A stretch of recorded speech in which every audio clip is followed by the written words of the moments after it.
I don't care who you think you are. Get off my plane." The words didn't echo. They detonated. The cell phone footage was grainy, shaking slightly in the hands of a passenger 3 rows back, but the audio was crystal clear. You could hear every syllable. You could hear the fury in it, the contempt, the absolute certainty of a man who had never once been told no and did not understand that today was going to be different. Captain Raymond Holt, 54 years old, 30 years in the sky. A man whose square jaw and silvering temples had been cast by the universe for exactly this role, the veteran, the professional, the authority in the room. He was standing in the aisle of his own aircraft, leaning over seat 2B, pointing a finger at a woman who had not raised her voice once.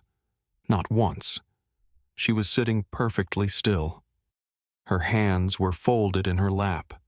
Her expression was the kind of calm that doesn't come from meditation or breathing exercises. It comes from knowing something the other person doesn't know yet. He saw a problem. He saw a target. He saw a black woman in a cashmere sweater who had the nerve to ask a question he didn't like. What he didn't see was the woman who owned every bolt in the plane he was standing in. What he didn't see was the chairwoman of Caldwell Aviation Trust, the company that held the asset papers on this aircraft, the terminal they were parked at, and the fuel logistics company currently servicing his flight. What he didn't see was the person who signed the checks that paid his salary. In less than 11 minutes, Captain Raymond Holt would be removed from his own aircraft in handcuffs by the very officers he himself had called. He had 30 years of flying experience. She had one question about fuel weight. He chose the wrong morning to stop listening. Before we get into what happened next, I need to ask you something first. Where are you watching from right now? Drop your city in the comments below. I genuinely want to know because stories like this one travel and I want to see where in the world justice still lands hard. And if this moment already stopped you cold, if that opening line hit you somewhere, hit subscribe. And give this video a like before we go any further. It takes 2 seconds, and it helps make sure stories like this one reach the people who need to hear them most. We have a lot of ground to cover. This story goes deeper than one bad pilot. It goes deeper than one flight. It goes all the way back to a 22-year-old woman in economy class who opened a notebook and wrote 4 words that would change an industry. But we start here. We start with the rain. Now let's go back to where this all began. The rain at O'Hare International Airport that Tuesday afternoon was not the polite kind. It was the aggressive sideways Chicago kind, the kind that makes the tarmac look like a gray mirror and turns every umbrella inside out before you reach the terminal door. It had been raining since noon. It was now 4:15, and Flight 1147 to London Heathrow was 47 minutes delayed with no clear end in sight. Inside the cabin, the air had taken on that specific texture of collective frustration. Stale recycled oxygen, the smell of wet coats, the sound of overhead bins being wrestled and lost. Passengers shuffled down the narrow aisle with the exhausted aggression of people who had already been waiting too long and were now being asked to wait inside a smaller space. Captain Raymond Holt stood near the cockpit door adjusting his hat in the reflection of the galley window. He was by every external measure exactly what you would want a pilot to look like. Tall, broad-shouldered, the kind of face that belonged on the cover of an aviation magazine from 1987. Passengers who passed him in the aisle felt instinctively reassured. He looked like the man who would get them there safely. They could not see what was happening inside. Rick, as he preferred to be called by colleagues who liked him, a group that had been shrinking steadily for 3 years, was tired in a way that sleep no longer fixed. He was tired of budget cuts that shortened turnaround times and lengthened his responsibilities. He was tired of younger first officers who deferred to the autopilot before they deferred to him. He was tired of passengers who treated the cabin like their living room and the crew like their personal staff. Mostly on this particular Tuesday, he was tired of the delay. Every minute on the ground was a minute lost in the air, and the air was the only place Captain Raymond Holt still felt like himself. Gate agent Brenda Okafor appeared at the jet bridge door shuffling papers, her expression the practiced neutral of someone delivering bad news for the 4th time today. "Captain, the fuel truck is still 12 minutes out. We're getting the updated load sheet as soon as the calculation clears." Holt exhaled through his nose. Sharp. Controlled. 12 minutes becomes 20, Brenda. We're going to lose our slot. Tell them to move faster. Brenda nodded and disappeared. Holt turned back to the cabin. People were still boarding, still shuffling, still dripping. He watched them with the detached, practiced disdain of a man who had long ago stopped seeing passengers as people and started seeing them as cargo fragile, unreliable, and endlessly inconvenient. He had no idea that the most important passenger he would ever meet was about to walk through the door. She didn't rush. That was the first thing you noticed. In a jet bridge full of people hurrying, dragging roller bags, checking phones, angling past each other with the single-minded urgency of travelers who have been delayed, she walked at her own pace, deliberate, unhurried, as if she had calculated exactly how much time she had and found it sufficient. Dr. Vivian Caldwell was in her early 40s, though she carried her age, the way certain buildings carry theirs, with a kind of authority that made the number irrelevant. She wore a charcoal cashmere sweater, dark slacks pressed to a clean line, and loafers that looked worn in the way that expensive things look worn not shabby, but lived in. Comfortable in their own value. Her hair was natural, pulled back in a clean, severe bun that framed a face built for precision. High cheekbones. Eyes that didn't scan a room so much as process it. She carried a single leather tote. It was worn at the corners, the stitching slightly soft with age, the kind of bag that had been somewhere. To a trained eye to anyone who had spent time around Italian craftsmanship, the construction whispered of a price tag that would have made most people blink. Raymond Holt was not a trained eye for that. He saw a worn bag. He filed it accordingly. She paused at the aircraft entrance. 1 second, maybe 2. Her eyes didn't go to the seat numbers above.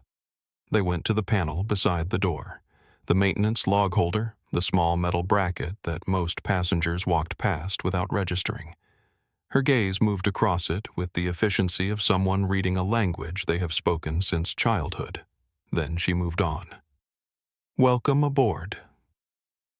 Sophia Reyes was 24 years old, 6 months into her first flight attendant position, and she had been taught to greet every passenger with the same warmth she would want if she were the one arriving. She smiled genuinely, not performatively. Vivian smiled back. Not the professional smile, not the practiced smile of someone managing an interaction, a real one. Brief and warm. "Good evening." Her voice was low, unhurried, and carried a gravity that seemed to settle the immediate atmosphere like a hand placed gently on a table.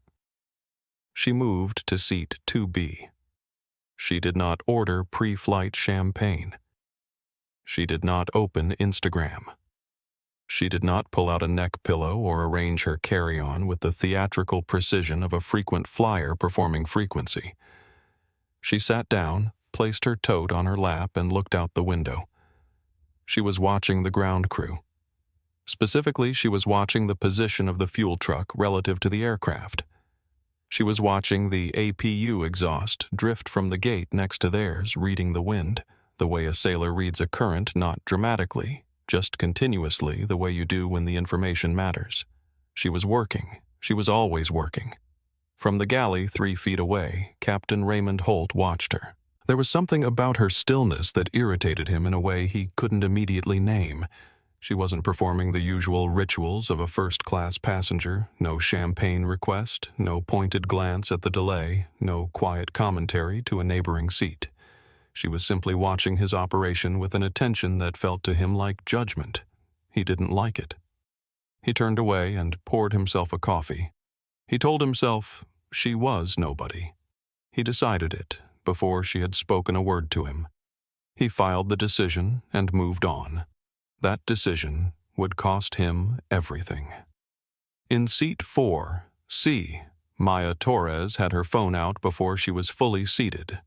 She was 26, a travel vlogger with 480,000 subscribers flying to London for a brand partnership she had spent 3 months negotiating. She was good at her job, not because she chased drama, but because she had the instincts of someone who had learned to notice things other people missed. Small things, the way a room shifted, the way energy moved between people before they spoke. She had noticed the way Holt looked at Vivian when she boarded. It was a brief look, 2 seconds, maybe less, but Maya had seen that look before. She had been on the receiving end of that look before. She didn't lift her phone yet. She just kept it close. In seat 3, a Marcus Webb uncapped a pen and opened a small spiral notebook to a fresh page. He was 41, lean, with the slightly distracted energy of someone who is always half listening to the conversation he's in and half listening to every other conversation in the room. He had been an aviation journalist for 14 years, freelance now, which meant he went where the story was. He had boarded this flight because he had a meeting in London about a piece he was writing on crew fatigue and the quietly deteriorating conditions of commercial aviation. He had no idea the story was going to find him before the plane left the gate. He wrote the date at the top of the page, then the flight number, then the time 16:23. He had no reason to write these things down yet. He just always did. Habit. The instinct that something somewhere was always worth documenting. The delay stretched. The air grew staler. A baby in economy began to cry a thin, persistent sound that traveled through the cabin like a slow leak. Vivian continued to watch the ground crew. The fuel truck was still not at the aircraft. She noted this. She noted the angle of the APU exhaust. She noted the time. Then she pressed the call button. Sophia arrived within seconds, moving with the slightly nervous efficiency of someone still calibrating the distance between thorough and hovering. "Yes, ma'am. Can I get you something?" Vivian turned from the window. Her voice was quiet enough that the conversation was private, but clear enough to carry to the galley. "I noticed the refueling truck just pulled away from the adjacent stand, but the fuel load sheet hasn't been brought up yet. And looking at the APU exhaust from Gate 14, the wind shear seems to be building from the northwest. Are we waiting on a new weight and balance calculation for the fuel adjustment?" Sophia blinked. It was a technical question delivered with the casual confidence of someone asking about the lunch menu. Sophia understood about half the words and none of the implications. "I can check with the captain." She didn't get to finish. Captain Raymond Holt had been 3 feet away in the galley pouring his second coffee of the afternoon. He had heard every word. He turned slowly. His eyes went from Sophia to seat 2B. He saw the woman in the cashmere sweater. He saw her looking back at him, neither challenging nor retreating, just waiting for an answer to a reasonable question. He felt the stress of the delay, the impending conversation with his ex-wife he was ignoring on voicemail, and his profound contempt for armchair experts converge into a single tight ball of heat in his chest. He stepped into the aisle. "Excuse me." He didn't make it a question. It was a challenge disguised as courtesy, a habit of men who have held authority long enough to forget that it has to be earned moment by moment. Vivian looked up. She removed her reading glasses with the unhurried precision of someone who is neither startled nor threatened. She met his eyes. "I was asking the flight attendant about the weight and balance calculation, Captain. It appears we've taken on extra fuel for the headwinds, but the load sheet hasn't come up yet. I was wondering." "And what exactly?" Holt said, his voice dropping into the register of theatrical patience, the tone of a man explaining something obvious to someone. Slow. "Would you know about weight and balance calculations?" He let the question sit for a half-second, then answered it himself, smiling slightly. "Did you read a blog post about flying once?" The smile was the cruelest part. Not the words, the smile. The complete and immediate dismissal of her not as a passenger who had asked an inconvenient question, but as a type, a category. A person who could not possibly know what she was talking about, because people like her didn't know things like that. Sophia froze between them. Her eyes went back and forth like a woman watching something she can't stop and can't look away from. "Captain," she said, barely audible. She was just asking, "I don't need you to tell me what she was doing, Sophia." Holt didn't look at her. "I need passengers to sit down, strap in, and let the professionals fly the plane. We are delayed enough without people playing pilot from the cabin." Vivian's expression didn't change. Her voice remained at exactly the same volume and temperature it had been since she boarded. "I'm not playing pilot, Captain. I'm asking a safety question. If the load sheet isn't updated before pushback, we risk a trim issue on rotation." The words "trim issue" landed differently than Holt expected. He had anticipated defensiveness, maybe embarrassment, certainly backing down. Instead, what he heard was fluency, the unself-conscious, confident use of a technical term by someone who had lived inside that language for 20 years. It didn't earn her respect from him. It triggered his insecurity. And insecure men in positions of power are the most dangerous kind. He leaned down. It was a deliberate move calculated to compress the space between them, to use his height and his uniform and his 30 years to make her feel small. He brought his face to within 18 inches of hers, his voice rising just enough, not enough to shout, just enough to carry to the passengers in rows 3 and 4, who had stopped their conversations and were now listening with the careful attention of people watching something that isn't their business but very much feels like it is. "I have 30 years of flying experience. You have a ticket." He said it slowly, letting each word land like a separate stone dropped in still water. "That ticket buys you a seat.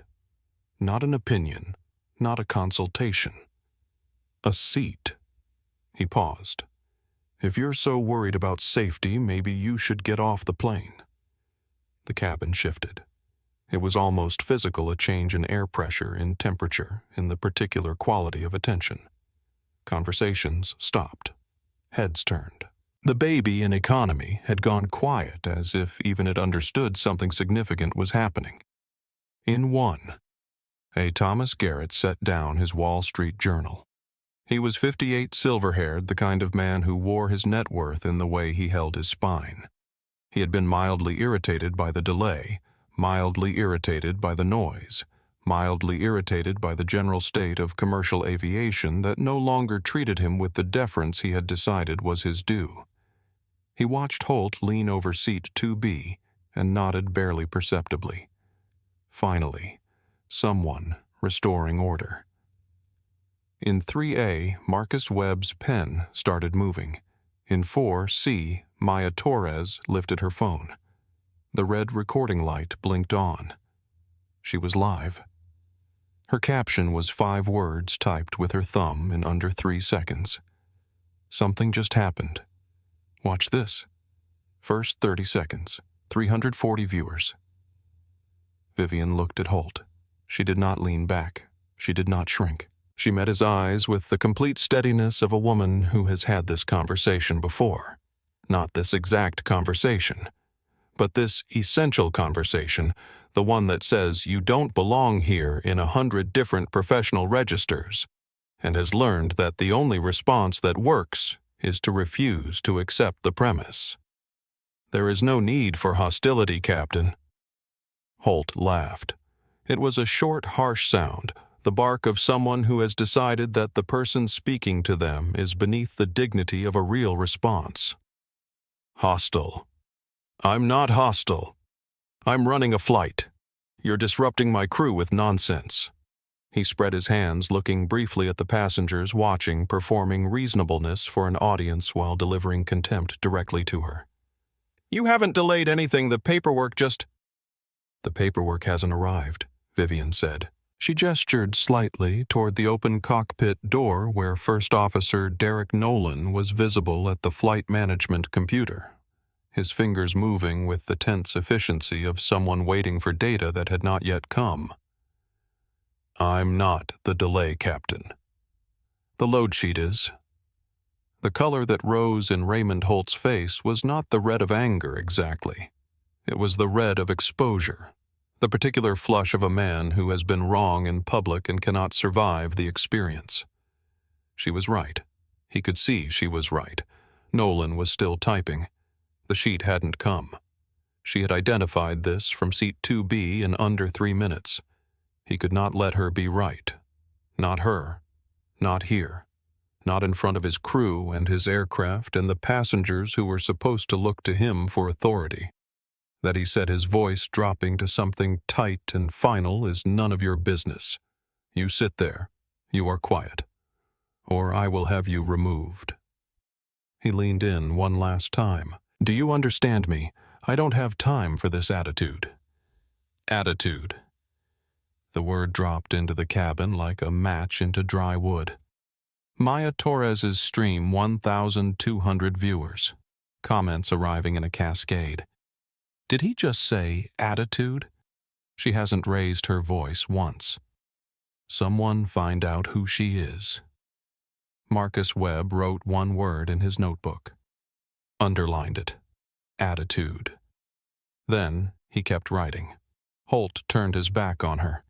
He walked to the cockpit, each step weighted with the performance of a man who has made a decision and will not revisit it. The door swung shut behind him. The frame shuddered with the force of it. A small rattle, then silence. The cabin was absolutely still. Vivian looked at the door for exactly 1 second. Then she looked out the window. And for a moment, just a moment, private and complete, she was somewhere else entirely. She was 22 years old, and she was at Hartsfield-Jackson Airport in Atlanta, and she was wearing the blazer she had saved for 3 months to buy because she wanted to look right for her first business trip. Her very first, the one that meant she had made it out of the classroom and into the actual world of aerospace. She had graduated top of her class from Georgia Tech 6 weeks earlier. Aerospace engineering, the kind of grades that made professors write recommendation letters that used words like exceptional and once in a generation. She had accepted a junior engineering position at a mid-size aviation firm in Atlanta, the first black woman in the department, a fact that was mentioned in her offer letter with the careful phrasing of an organization that wanted credit for something it hadn't quite figured out how to do properly yet. She walked to the gate with her boarding pass in her hand. First-class company. Paid, the firm always flew junior engineers, first class on client trips, a small grace that meant the world to her at 22. The gate agent was a white man in his 50s, the kind of tired that has curdled into permanent low-grade irritation. He looked at her. He looked at her blazer. He looked at the boarding pass she held out toward him. He did not take it. "Economy's that way, sweetheart," he said, gesturing down the terminal with his chin. She held the boarding pass closer. "This is a first-class boarding pass. I have a confirmed seat." He squinted at it. Not because the print was small, because he was deciding whether to believe it. He called a colleague over a woman his age. Same tired expression. They both looked at the boarding pass. Both looked at Vivian. 90 seconds passed. 90 seconds in which 2 grown adults stood in front of a 22-year-old aerospace engineer and silently communicated their doubt that she could possibly be who her documentation said she was. They let her through without an apology, without acknowledgement, without so much as a nod that said, "We just made you prove something no one else on this line was asked to prove." She sat in her seat. She didn't cry. She opened the small spiral notebook she carried everywhere in those days, and she wrote 4 words at the top of a fresh page. "One day I will own the plane." She looked at those words for a long time. Then she turned to a clean page and started working. 9 years later, she was 31, and she was sitting across a conference table from a team of lawyers who had been reviewing the paperwork for her first major acquisition, a small regional leasing company, 12 aircraft, the deal that would become the foundation of Caldwell Aviation Trust. She was the youngest person in the room. She was the only black person in the room. She was the only woman in the room. The lead lawyer, expensive suit, expensive watch, the practiced confidence of a man who had closed 1,000 deals in rooms like this, had spent 20 minutes directing his questions and handshakes to the man seated next to Vivian, her deputy, her white male deputy who had been very clear in every introduction that he was there in a support capacity. The lawyer shuffled his documents and looked across the table. "Tell Dr. Caldwell we're ready to begin," he said to the deputy. The deputy looked at him, then looked at Vivian, then back at the lawyer. "She's sitting right in front of you," the deputy said. The lawyer blinked. His gaze moved to Vivian as if she had appeared in the chair unexpectedly. She watched him recalibrate, watched him rearrange the architecture of the meeting in his mind to accommodate the fact that the person he had been performing competence for 20 minutes was not who he assumed. She didn't say anything about it. She picked up her pen. "Shall we begin?" she said. She closed the deal in 40 minutes. She drove home. She sat in her car outside her apartment building for 10 minutes, engine running, rain on the windshield. Then she called her mother. "I got it," she said. "I know you did. Baby," her mother said. Back in the cabin of Flight 1147, the cockpit door was still vibrating slightly from the force of Holt's exit. Vivian straightened her sweater. She reached into her leather tote. She opened an app that was not Instagram, not email, not anything that most people had on their phones. The internal secure communications portal for Caldwell Aviation Trust and Halloway Global Logistics. She typed a single message, precise and quiet like a hand placed on a detonator with complete calm. Authorization code 5C1981. Status check on Flight 1147. Pilot Holt Raymond. Pull his full file, now. She put the phone in her lap. She looked out the window. The fuel truck was still not at the aircraft. She had been right. She had always been right. That was never the point. The point was that being right had never been enough, and she had spent 20 years building a world where it finally was.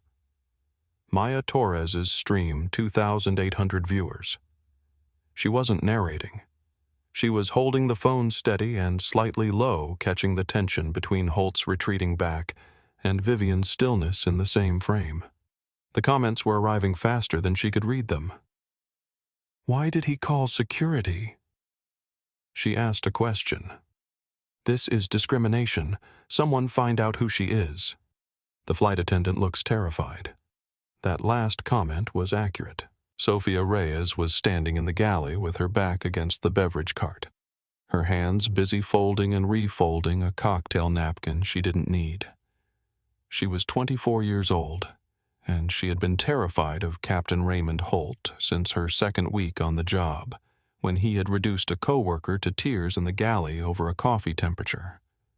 Since then, she had learned the particular choreography of managing around his moods, how to read the angle of his shoulders when he entered the galley, how to predict from the sound of his footsteps whether it was going to be a manageable shift or one to survive. Today had been survivable until 20 minutes ago. She looked at Vivian. Vivian was looking at her phone, her expression unreadable, her posture unchanged. She looked like someone waiting for a meeting to start. In 3A, Marcus Webb had filled 3 pages. He was writing without looking down his pen, moving in the small, efficient script of someone who has spent years learning to capture exactly what happened, without slowing down to think about it. He wrote names times direct quotes every word Holt had spoken as precisely as he could remember them in the order they had been spoken. He leaned across to the woman in 3B, a teacher named Rachel Morales, who had been gripping her armrests since Holt's voice first rose. I've been on 400 flights, Marcus said quietly. I have never seen anything like this. Rachel Morales said nothing. She nodded. Her knuckles were white. In seat 1, a Thomas Garrett had put down his journal. He pressed the call button. Carol Briggs appeared within seconds. Carol was 47, lead flight attendant, 22 years on the job, and she had learned that her professional survival depended on which way the wind was blowing among the people with power. She had read the situation in the cabin and made her calculation. "Can we get this sorted?" Garrett said, his voice carrying the mild irritation of a man accustomed to having inconveniences resolved quickly. "Some of us have connections." Carol nodded. She moved toward 2B with the smooth efficiency of someone delivering a message that has been sent before. "Ma'am." Carol's voice was warm velvet over cold stone. "The captain has asked that passengers refrain from questioning crew procedures during the boarding process. It would really be best if you just—" Vivian looked at her. Just looked at her. No words. No change of expression. The kind of look that says everything a sentence would diminish. Carol stopped mid-sentence. She stood there for a moment. The second half of her speech evaporated, and then she turned and walked back to the galley. She did not look at Thomas Garrett as she passed him. From the galley, Sophia watched this exchange with wide eyes. Something was shifting in her chest, a slow, uncomfortable rearranging of things she had been keeping in order through willful not looking. The woman in 2B was not what Carol's approach had been designed for. She was not someone who could be managed with velvet and authority. She was something else entirely. Sophia didn't know what yet, but she was beginning to understand that she was going to have to decide before this was over which side of this she was standing on. Holt re-emerged from the cockpit 4 minutes later. 4 minutes. Long enough, perhaps, for a better man to recalibrate. Long enough to recognize that the woman in 2B had identified a genuine operational gap, that the fuel sheet was in fact late, that her question had been professional, and her tone had been measured, and that the smart move, the professional move, was to acknowledge this and move forward. He had not used those 4 minutes well. His expression when he stepped into the aisle was the expression of a man who has spent 4 minutes constructing justifications and emerged more convinced than when he went in. His shoulders were set. His jaw was forward. He grabbed the flight manifest from Sophia without looking at her. "We're pushing back in 2, he announced to the cabin, broadly addressing no one, specifically looking at no one at all in row 2. Vivian unbuckled her seatbelt. The cabin stopped breathing. It was so quiet in that moment that you could hear the rain on the fuselage. You could hear the distant sound of ground crew radios. You could hear the very specific silence of 200 people understanding simultaneously that something irreversible was about to happen. Holt's head snapped toward her with the speed of a man who had been waiting for exactly this. "The fasten seatbelt sign is on," he said, each word its own sentence. "Sit. Down. I need to speak with you, Captain." She stood in the aisle, not blocking him, not advancing, simply standing, her posture the same it had been since she boarded, her voice at the same exact volume it had been for every word she had spoken tonight. "You need to sit down or I am calling the police," Holt said. His voice was climbing now, no longer performing patience, fully committed to the register of a man who has decided to end this. He reached for the interphone. His finger went to the button. "I am done with you. You are a security threat." "I am a security threat," Vivian said, and her voice went up slightly, just enough with perfect timing, "because I asked about fuel weight. You are a threat because you are refusing crew instructions." Holt pressed the button. His voice went through the interphone system up to the gate out to the jetway. "Security to gate 14. Disruptive passenger in 2B. Request immediate removal." The gasp from the cabin was collective, involuntary. The sound a room makes when it witnesses something cross a line from uncomfortable to wrong. Maya Torres's stream, 7,400 viewers. She was not speaking. Her face was fixed in the controlled expression of someone who knows that her silence is more powerful than her commentary. Marcus Webb wrote the time in his notebook, 1447. He circled it. Twice. In one. A Thomas Garrett sat up straighter. His expression had shifted from mild approval to something more cautious, less certain, the expression of a man who had backed a horse and was now watching it run in the wrong direction. Within 3 minutes, the sound of boots on the jetway. 2 TSA officers and 1 Chicago Police Department officer boarded through the forward door, bringing the rain smell with them. They were wet and tired and reading the room with the practiced speed of people who do this every day. They read it immediately. The captain was vibrating with something that looked less like authority and more like barely managed panic. The woman he was pointing at was standing in the aisle with her hands at her sides, her posture impeccable, her expression somewhere between patient and bored. Sergeant Diego Rivera. 14 years on the job. The kind of experience that teaches you to trust the thing you can't quite name looked from Holt to Vivian and back to Holt. "What's the problem here?" Captain Holt puffed forward. This woman, seat 2B, refused crew instructions, aggressive behavior interference with the flight deck. "I want her off my aircraft. Now." Rivera looked at Vivian. She looked back at him with the calm of a woman who has been patient this long and can be patient a little longer. "Ma'am," Rivera said, stepping forward slightly, "you'll need to gather your things and come with us." "Sergeant?" Vivian's voice was level. "I am happy to comply, but before I do, I need to make one phone call. It pertains directly to the liability of this aircraft." "No calls." Holt's voice went up an octave. "Get her off. Now." Rivera looked at Holt. Something in the captain's energy, the manic certainty, the shaking hands, the way his authority seemed to be running on fumes rather than foundation made the 14-year veteran hesitate. "Let her make the call," Rivera said. "If it gets her off the plane faster." Vivian dialed. She held the phone up slightly, putting it on speaker with the deliberate clarity of someone who wants every word of this conversation to be heard by every person in this cabin. "Caldwell Aviation Trust Operations. David speaking." The voice on the other end was crisp, British precise. The voice of a man who had been waiting near his phone since the moment Vivian first messaged him. "David." Vivian's voice was very quiet. "I'm currently on Flight 1147 at O'Hare. The pilot, a Captain Raymond Holt, is having me removed by airport police for asking about fuel weight metrics. He has officially declared me a security threat." A half-second of silence. Then, he is doing what Holt laughed. It was the laugh of a man who has heard this move before. The name drop, the call to an important contact, the performative invocation of connections that don't actually exist. He had seen passengers try this. It never worked. "She knows the operations department," he said, addressing Rivera with the smirk of a man about to win.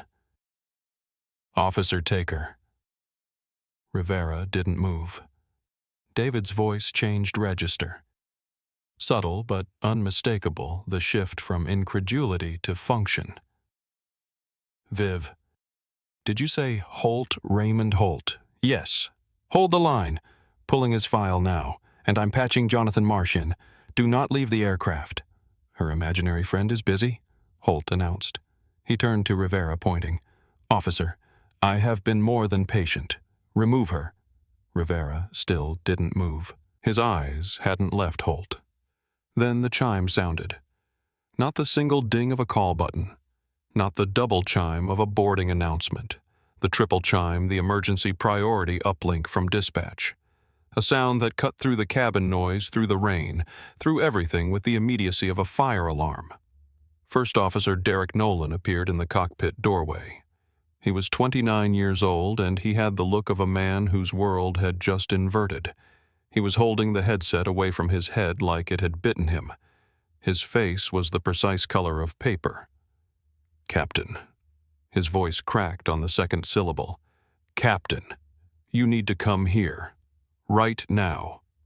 Not now, Nolan. I'm handling... Rick.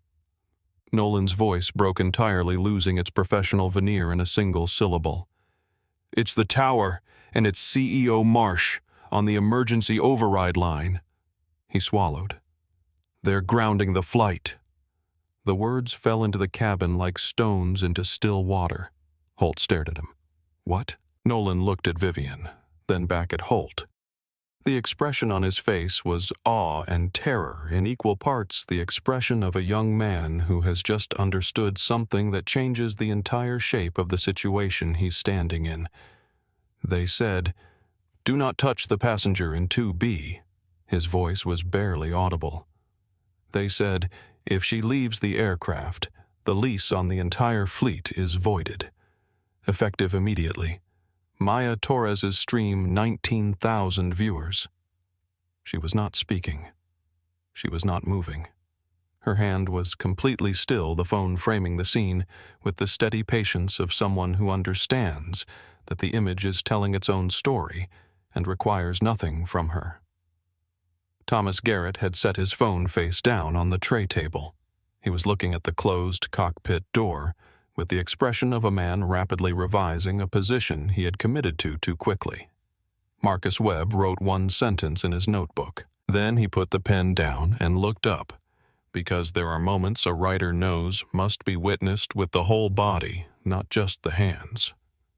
David's voice came through the speakerphone now patched to the cockpit PA system that Nolan in his shock had accidentally left keyed open, sending every word through every speaker in the aircraft. "Captain Holt, Jonathan Marsh is now on this line. 1 second. 2. Then the voice of the CEO of the airline, a voice that filled the cabin, not through volume but through weight, the unmistakable authority of consequence. "Captain Holt, you have just attempted to have Dr. Vivian Caldwell arrested, the chairwoman of Caldwell Aviation Trust, the company that holds the asset papers on the aircraft you are standing in, the company that owns the terminal you are currently parked at, the company whose fuel logistics division is servicing your flight right now." The voice paused. Every person in the cabin was motionless. "Stand down. Immediately." Every phone in the cabin was raised now. Not pointed at Vivian, pointed at Holt. At the expression on his face as the architecture of the last 47 minutes collapsed in real time. Vivian stood in the aisle. She had not moved. She had not raised her voice. She had the same expression she had walked in with, measured, watchful, slightly quietly disappointed. "As I said, Raymond," she said, very softly, the way you say something to someone who is finally ready to hear it. It was a trim issue. For 3 full seconds, Raymond Holt did not move. He stood in the aisle of the aircraft he had captained for 2 years, holding a phone receiver that had just broadcast the CEO's voice through every speaker in the cabin, and he looked like a man trying to find the exit in a room that has no walls. His brain, 30 years of being the unchallenged authority in this aluminum tube. 30 years of being right by virtue of the uniform on his chest and the rank on his sleeve could not process what had just happened. It kept running the input through systems designed for a different world and returning errors. He tried the first exit. "It's a prank." He turned to Derek Nolan with a smile that had gone slightly manic at the edges. "Braden Nolan, did you set this up? Some kind of retirement gag? Because if this is..." "Rick." Nolan's voice was very careful. That was the emergency override channel. "It's not a joke.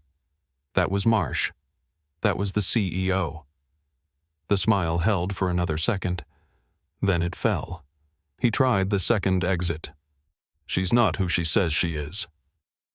He turned to Vivian, and his voice took on the sharp, accusatory edge of a man who has decided that attack is the only viable defense. "You hacked the line. You're some kind of corporate plant.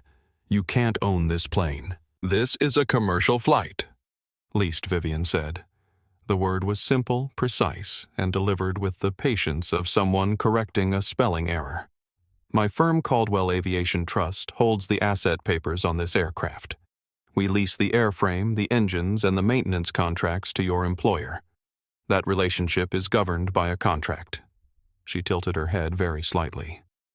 "There is a clause in that contract, Captain. Clause 14B, brand reputation and asset safety. You are currently in violation of both." He tried the third exit, the last one. "Volume.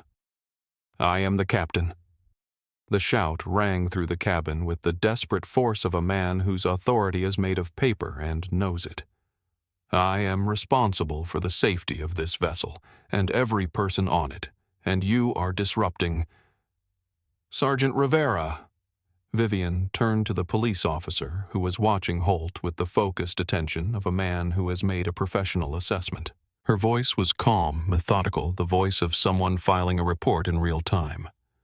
"Under FAA Regulation 14 CFR 91.17 regarding crew member fitness for duty, I am formally stating for the record that Captain Holt is displaying signs of acute emotional distress that render him unfit to operate this aircraft. His behavior since I boarded has included verbal aggression toward a passenger, dismissal of a valid safety concern, fabrication of a security threat, and escalating irrational conduct in a confined space with 200 passengers present."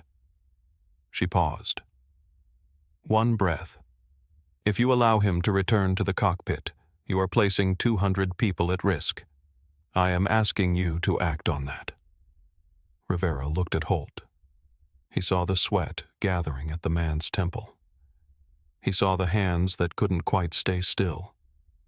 He saw the cornered wild look behind the eyes, not the steady authority of a pilot, but the scattered desperation of a man in free fall who hasn't hit bottom yet. Captain Rivera said, his voice dropping to the particular register that police officers use when they want compliance, not confrontation.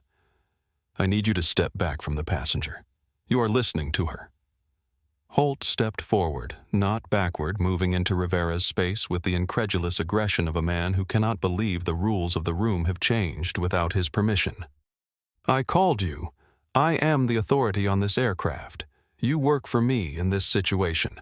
Get this woman—" "Sir, step back." Rivera put one hand up, flat-palmed. "I need you to—" Holt slapped his hand away. The sound was not loud. It was a single sharp impact, the sound of a man slapping away the extended hand of a police officer in a confined space in an airport in front of 200 witnesses. The cabin went so quiet that you could hear the rain. Maya Torres's stream, 31,000 viewers. Her hand was completely still. She wasn't breathing visibly. The comment feed was moving faster than words could be read, a single long cascade of shock. Marcus Webb picked up his pen. He wrote one line. He underlined it twice. "Captain struck officer, 1453. Thomas Garrett in 1A was no longer sitting back. He was leaning forward slightly, his expression stripped of the easy approval he'd been wearing since Holt first stepped into the aisle. He looked like a man who has realized too late that he misread the situation from the beginning. He did not look at Vivian. He looked at the floor. In one motion practiced fluid absolute Rivera and his partner moved. It was not violent. It did not need to be. It was the movement of authority expressing itself without negotiation, the kind of motion that ends conversations. Rivera's partner took Holt's right arm. Rivera took the left. Together they turned him gently, but with a finality that could not be mistaken for anything other than what it was. The handcuffs produced their sound, that cold mechanical click, and the cabin absorbed it in the particular silence that follows something irreversible. Captain Raymond Holt, a man who had flown through the leading edge of a hurricane over the Atlantic in 2011, who had executed a dead stick landing in Denver in 2015, who had 7,200 flight hours and a wall of commendations in his home office, made a sound that had never appeared on any of those commendations. He yelped. It was involuntary, brief, and undignified, the sound of a man who had never imagined the story ending this way. Richard Holt Rivera said, his voice steady and formal. "You are being detained for assaulting an officer and creating a disturbance aboard a commercial aircraft. You can't." Holt's voice had lost its register, dropping to something thin and cracked. "I'm the pilot. I'm the pilot. You can't fly without me. I'll have your badges. But the words were already echoing off the walls of a smaller and smaller room. As Rivera prepared to walk Holt toward the door, the captain was angled forward at the waist, and for a moment, a brief, unrepeatable moment, he was looking at the floor. Specifically, he was looking at a pair of worn Italian loafers. The loafers of the woman in 2B who had not moved from the aisle since she stood up to make her phone call. He had looked at those shoes when she boarded and filed them as ordinary. He had not looked at them again. Vivian crouched very slightly, just enough to bring her eyes level with his. He looked up at her. "You wanted to know who I thought I was, Raymond." He stared at her. His face was still flushed, still contracted with everything that had just happened, but something behind his eyes had shifted. The bluster had run out. What was left underneath was smaller and older and considerably less sure of itself. "I'm the person who signs the checks that pay for the fuel you were too lazy to verify." Her voice was not raised. It was not triumphant. It was simply factual in the way that the most devastating things often are. "And I'm going to make sure you never sit in a cockpit again, not because you were rude to me, but because when you were challenged, you chose your ego over 200 lives. That's not a bad day. That's a character failure." She held his eyes for one more second. "And for the record, Raymond." The smallest pause. The wind shear was picking up. She stood. She straightened her sweater. She turned back toward her seat. Holt had no words. His mouth opened once, closed. The magnitude of the error, not just the professional error, but the profound foundational wrongness of every choice he had made in the last 52 minutes, was arriving all at once, the way large things arrive, not gradually but suddenly, as a single crushing weight. "Get him off the asset," Vivian said to Rivera, calmly, the way she might issue a logistics instruction. The extraction was slow. The aisle of a commercial aircraft is not designed for the rearward shuffling of a large man in handcuffs flanked by 2 officers. It took time. It required a careful, sideways, apologetic choreography that gave every passenger in every row a full, unobstructed view of what the last hour had produced. Holt was not shouting anymore. The adrenaline had crashed, leaving in its wake a gray, stunned quiet, the specific silence of a person who has destroyed something that cannot be rebuilt. He looked at the faces of the passengers he was moving past. Some were filming. Some were whispering. Some were looking away. The elderly woman in 1A, who had been quietly knitting a scarf since before boarding and had watched the entire incident unfold over the top of her reading glasses, looked at him with an expression that was not angry. It was something worse. It was pitying. In 3C, a teenage boy had his phone raised red, recording light. Steady, the calm, unblinking documentation of someone his age, who has grown up understanding that evidence is permanent. He was very still. He was getting everything. "Stop recording," Holt said. His voice was barely there. "Keep walking, sir," Rivera said. They passed the galley.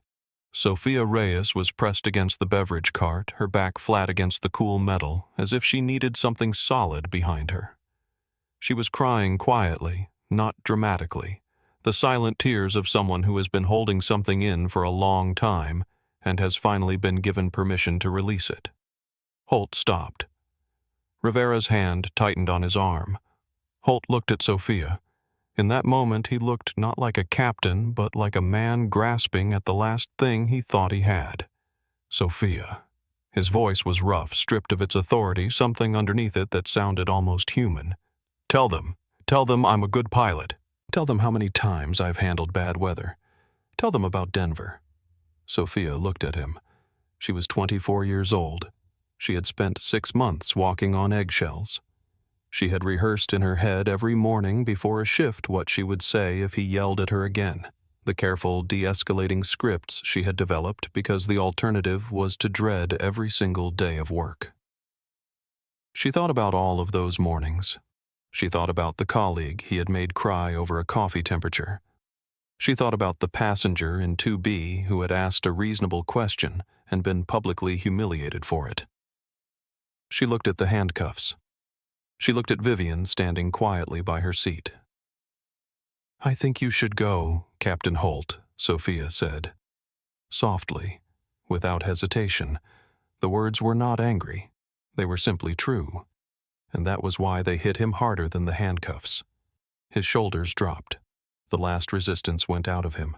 He allowed himself to be guided down the remaining length of the aisle, past the faces and the phones, and the silence through the forward door into the jet bridge and out into the cold, wet Chicago evening. He did not look back. For a moment, the cabin simply breathed. It was an involuntary collective exhalation, the sound of 200 people releasing something they had been holding since the first shout.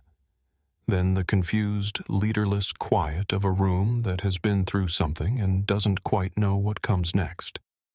A plane without a captain is a bus that cannot move. Vivian didn't sit down. She stood in the open space at the front of the cabin, not performing authority, not commanding attention, simply present in the way that certain people are present when a room needs an anchor.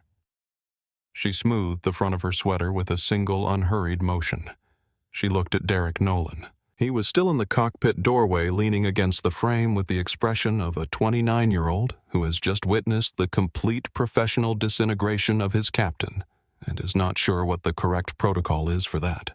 "Officer Nolan," Vivian said, "are you qualified to taxi the aircraft back to the hard stand while the airline arranges a replacement crew?" "Yes, Dr. Caldwell." His voice had lost several years of practiced composure. He sounded his age. "Good. Coordinate with ground control. Tell them we're declaring a crew timeout. Medical incident, stress-induced incapacitation of the captain. That language keeps the airline's face intact and avoids triggering a full federal investigation tonight. We want to get these people moving, not stuck in paperwork." Nolan blinked. She was managing the crisis with a precision and a grace that the airline's own crisis team would have taken 30 minutes to reach. He disappeared into the cockpit. Vivian turned to the cabin. Faces watched her, some still shocked, some starting to recalibrate, some with expressions that had been moving through several stages in rapid succession. From 1A, Thomas Garrett cleared his throat. His voice had lost its earlier authority. He sounded, for the first time, uncertain. So he said carefully, "You actually own the airport." Vivian allowed herself a small, genuine smile. The second one, since she'd boarded. "I own the holding company that manages the terminal logistics contracts." She paused. "But effectively, yes." Thomas Garrett looked at the tray table. He did not respond. There was nothing in his social toolkit designed for this particular moment. Nervous laughter rippled through the cabin, the specific, fragile laughter of people who have been very tense for a long time and have just found a small, safe way to release it. It moved through the rows like a quick, gentle wave.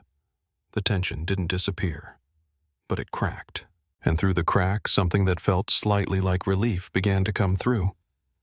Vivian walked to the galley. Sophia was still against the beverage cart. The tears had stopped, but her eyes were red, and she was holding a cocktail napkin she didn't need folding and refolding it with the automatic motion of someone who needs her hands to do something while the rest of her catches up. Vivian didn't announce herself. She walked to the cart and stood beside Sophia, not in front of her, not looming beside. She took a cocktail napkin from the stack and held it out. Sophia looked at it, then at Vivian. Something in her face was very young for a moment, stripped of the professional composure she had been holding since boarding, just a 24-year-old woman in the aftermath of something that had shaken her more than she'd let show. "Sophia," Vivian said. "Look at me." Sophia looked up. You didn't do anything wrong. You tried to intervene. Twice. You were professional when he dismissed you. You didn't lie when he asked you to confirm his version of events. Vivian's voice was steady and low and absolute. That took more courage than you know. I should have done more, Sophia said. I could see it was wrong from the beginning. I saw the way he looked at you when you boarded, and I knew. You are 24 years old, Vivian said. You have been managing a senior captain who has bullied his crew for years, and you have been managing him alone without support because the structure that was supposed to protect you didn't. That ends tonight. She paused. Not because of me. Because you stood in that aisle and told the truth when he asked you to cover for him. Sophia's eyes were filling again. The report that gets written from tonight's events, Vivian, continued. Will commend you by name for your poise and your integrity under conditions that would have broken more experienced crew members. You will not be fired. You will not be penalized. You will be recognized. She reached into her tote. The business card was thick, the kind of cardstock that has weight in the hand, the gold embossing of a company that does not need to prove itself. She held it out. When you land in London, whenever that is, and we're going to sort that out right now, call the number on this card. My executive assistant is expecting you. I've arranged 10 days of paid leave. Use it. Sophia took the card with both hands as if it were something that might be fragile. Thank you, she whispered. I didn't know who you were. You treated me with respect when you thought I was nobody, Vivian said. Her voice went up slightly, not enough to address the cabin, but enough for the passengers in the first several rows to hear clearly. That is the only thing that has ever mattered to me. Character isn't how you treat the CEO, it's how you treat the person in 2B who asks for a glass of water. A silence followed that was not uncomfortable. It was the kind of silence that comes after something true has been said in a room. Sophia looked at the business card. She turned it over once. Then she pressed it carefully between her palms as if she was worried it might disappear. Vivian walked back to the front of the cabin. She stood in the space just forward of row 1, not behind a podium, not using the interphone, just standing in the aisle with the same complete, unperformed presence she'd had since she boarded. The cabin quieted without being asked to. Something about her made a room want to listen. Ladies and gentlemen, she said, I want to tell you what's going to happen next, and I want to be direct with you because you have been patient and you deserve honesty. She looked down the rows. Every face was watching. The bad news is that without a qualified captain, this flight cannot legally depart. We are going to need to deplane while the airline arranges a replacement crew. That process will take time. She let that sit for exactly the right number of seconds. I'm sorry. I know you've already been waiting too long. The groan started to build. She raised one hand, not commanding, just steady, and it stopped. The good news. She paused. I have instructed the gate staff to issue full refunds on every ticket on this flight. Economy, business class, and first. Not vouchers for future travel. Refunds. Cash back to the card you used to book within 3 to 5 business days. The silence that followed this announcement was the particular silence of people who are making sure they heard correctly. Then someone in the back of economy said loudly, she said, refunds. The silence broke. Not into a groan, into the surprised, disbelieving sound of people recalibrating towards something better than expected. Furthermore, Vivian's voice stayed level, unhurried. I have a Gulfstream G650 in the private hangar 400 meters across the tarmac. It is departing for London in 2 hours. It has 14 seats. She looked down the rows. Priority on those seats goes to families traveling with children under 10 passengers with confirmed medical needs and anyone with a connecting flight in London departing before noon tomorrow. Please see Sophia Reyes in the forward galley to put your name forward. A full, open moment of stunned quiet. the kind that comes before applause. For everyone else, the airline will arrange confirmed hotel suites at the Marriott tonight, all meals included, and double-value flight vouchers for rebooking on any route. These will be handed out at the gate desk as you deplane. The applause, when it came, was not wild. It was deliberate, the steady, purposeful clapping of people who have witnessed something and feel compelled to mark it. It moved through the cabin like weather genuine and unstoppable. Vivian didn't bow. She didn't smile broadly. She nodded once, briefly, and the nod said, "This isn't a performance, it's a correction, and it was the minimum that was owed to you." Because that was exactly what it was. She was not buying goodwill. She was repairing a failure. In her world, those were not the same thing. In her world, the difference between the two mattered enormously. Her phone buzzed. She looked at the screen. David. Viv. Problem. Holt didn't go quietly to the station. His brother-in-law runs a talk radio program in Chicago, already spinning. Twitter is moving fast. You need to see it. She opened the app. Trending Stand with Holt. She scrolled to the source. A tweet from an account that had been created 40 minutes ago, clearly not by Holt himself, the language too polished, the framing too practiced for a man currently being processed at an airport police substation. Captain Rick was dragged off his own plane tonight for refusing to let a woke passenger tell him how to fly from seat 2B. 30 years of perfect service. Decorated veteran. Removed in handcuffs because someone with a big wallet didn't like his tone. Sad day for aviation. Pilot writes, Stand with Holt. Below it, 4,000 retweets in under an hour. Vivian stared at the screen for a long moment. The narrative was a masterpiece of selective truth. She was wealthy. She had questioned him.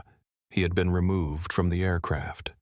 Everything else had been surgically amputated. What remained was a story about power and entitlement that pointed in entirely the wrong direction. She looked out the rain-streaked window. The police car was a pair of red taillights disappearing into the gray evening. You really should have checked the wind shear, Raymond, she thought. She opened the Twitter reply field. She looked at it for 4 seconds. She closed it. She would not fight him with words. She would fight him with evidence. She would fight him with the one thing that could not be spun, edited, reframed, or hashtagged his own voice, saying exactly what he had said in exactly the way he had said it. She turned to where Derek Nolan had just emerged from the cockpit, pale and cooperative and desperate to be on the right side of what was happening. "Nolan," she said. "The cockpit voice recorder. Pull the circuit breaker before the ground power cycle. Do not let the loop reset." Nolan frowned. "The CVR, why?" "Captain Holt is about to tell the world a story," Vivian said. Her voice was very quiet. Her eyes were not. "I want the world to hear his actual voice."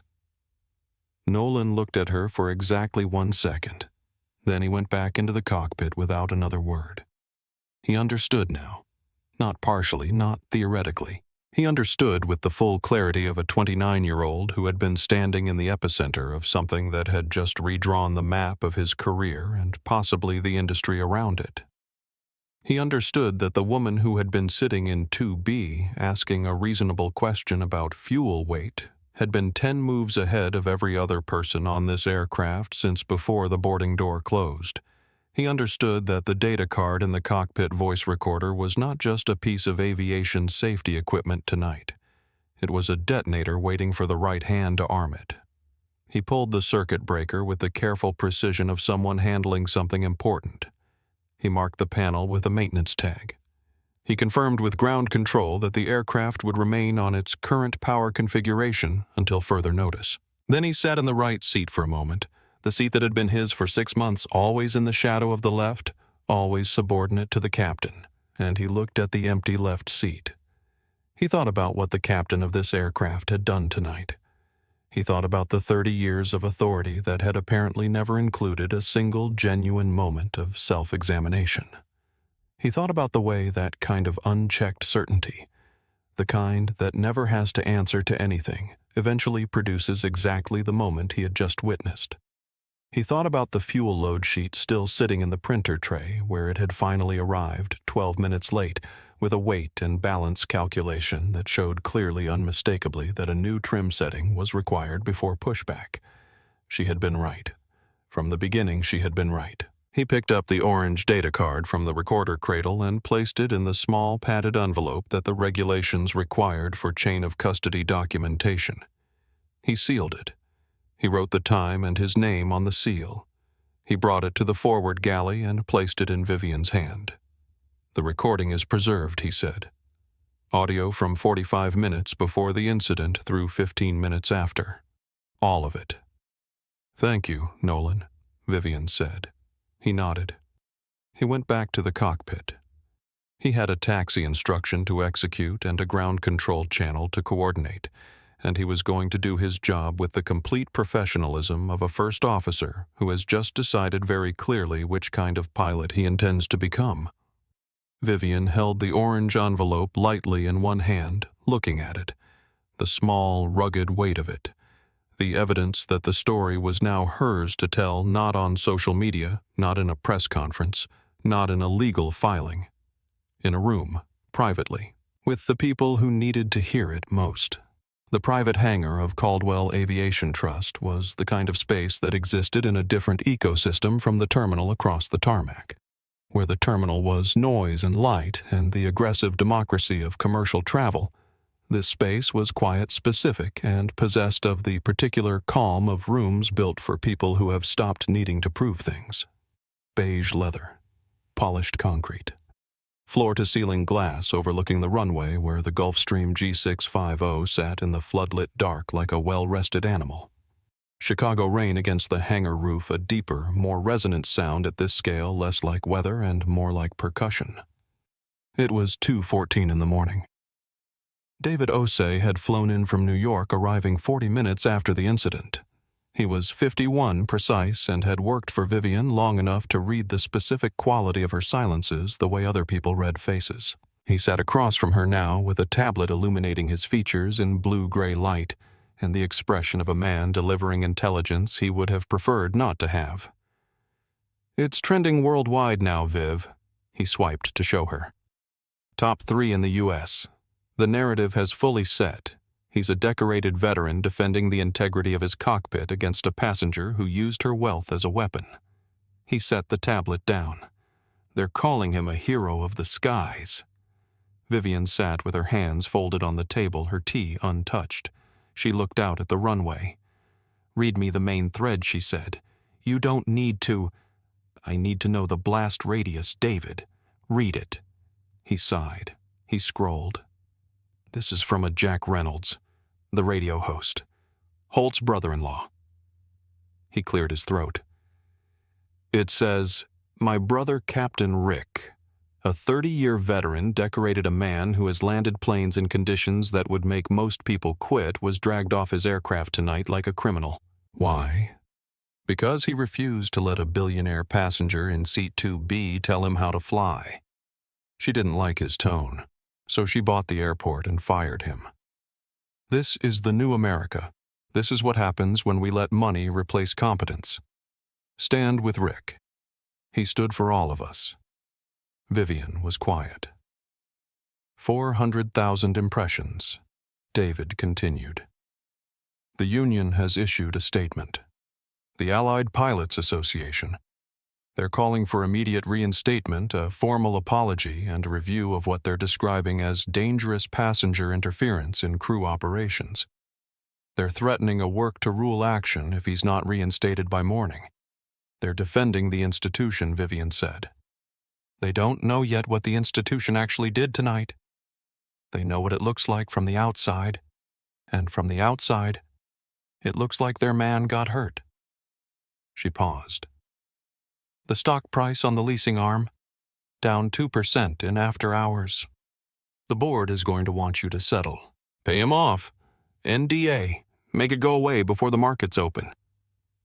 Vivian turned from the window. in the floodlit quiet of the hangar with the rain on the roof and the sleeping plane on the tarmac. She looked like what she was, a woman at the absolute center of her own power, making a decision she had made before and would make again every single time.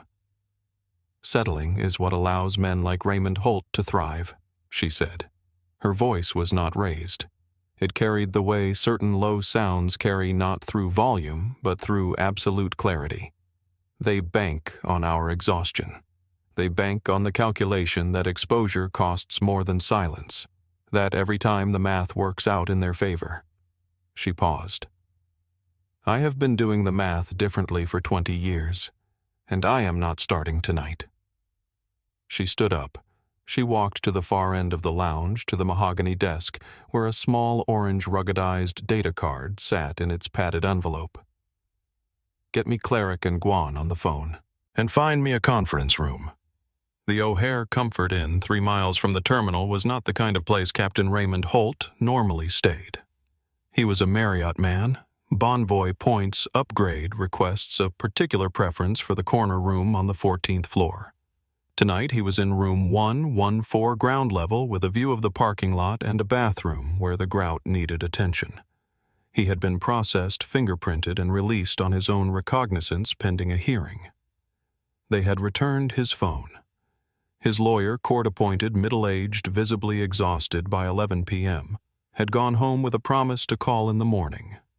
Holt was alone with his phone, and his phone was telling him he had won. The stand with Holt notifications were arriving faster than he could clear them. A GoFundMe for his legal fees, set up by someone he didn't know, titled "For the Captain Who Stood His Ground," had raised $43,000 in under 3 hours. His follower count on Twitter had jumped by 12,000 since the incident. Comments were calling him a legend, a hero, a man who had stood up for the principle that passengers do not fly the plane.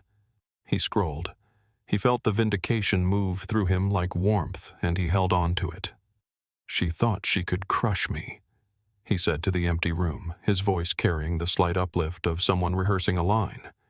He had been saying versions of this to himself for the last 2 hours, and it had not yet stopped feeling true.